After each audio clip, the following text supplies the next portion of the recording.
ರಾಯಚೂರಿನ invent Jesus ಶಾಲೆಯು ಇಂದು ಅದ್ಭುತ ವಿಜ್ಞಾನದ ಲೋಕಕ್ಕೆ ಸಾಕ್ಷಿಯಾಯಿತು. ಶಾಲೆಯ ಆವರಣದಲ್ಲಿ ನಡೆದ ಈ ವಿಜ್ಞಾನ ವಸ್ತು ಪ್ರದರ್ಶನದಲ್ಲಿ ಏಕಕಾಲಕ್ಕೆ ಬರೋಬ್ಬರಿ 2,000 ವಿದ್ಯಾರ್ಥಿಗಳು 2,000ಕ್ಕೂ ಹೆಚ್ಚು ಮಾದರಿಗಳನ್ನು ಪ್ರದರ್ಶಿಸಿದರು.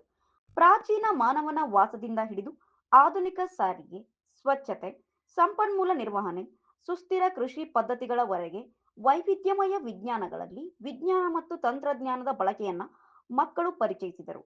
ಪಠ್ಯೇತರ ಚಟುವಟಿಕೆಗಳಲ್ಲಿ ಭಾಗವಹಿಸುವಿಕೆ ಮಕ್ಕಳಲ್ಲಿ ಕ್ರಿಯಾತ್ಮಕ ಮನೋಭಾವವನ್ನ ಬೆಳೆಸುತ್ತದೆ ಎಂದು ಶಾಲೆಯ ಫಾದರ್ ನೆಲ್ಸನ್ ತಿಳಿಸಿದರು. ಒಟ್ಟಾರೆಯಾಗಿ ಈ ಬೃಹತ್ ವಿಜ್ಞಾನ ವಸ್ತು ಪ್ರದರ್ಶನ ರಾಯಚೂರಿನ ವಿದ್ಯಾರ್ಥಿಗಳಲ್ಲಿ ಕಲಿಕೆಯ ಹೊಸ ಉತ್ಸಾಹವನ್ನ ಹುಟ್ಟುಹಾಕಿದ ಒಂದು ಸ್ಮರಣೀಯ ಕಾರ್ಯಕ್ರಮವಾಯಿತು.